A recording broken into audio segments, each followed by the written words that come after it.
Si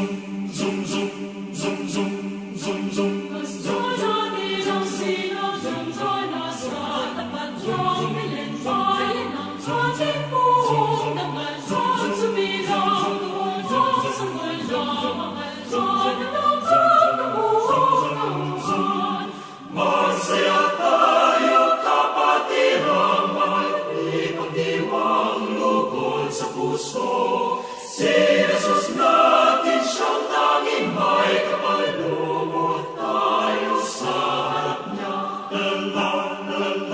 Lasdan natin ang sinag ng kalasad at ng bilinbayan ng ating buong naman sumilang lulong sa walang magalman na nakakabuhang tauhan. Ang maganda nating bisan ay suot kahit na minsan, at ang gintong ikaw at singsing ay linisin bago gamitin.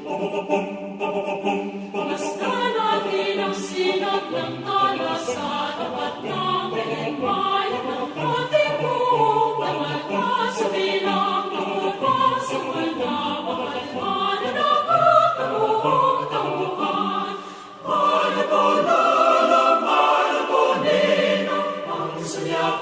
Sana'y mamasko, kung wala may salamat din po sa tatunghanin ng balik ko.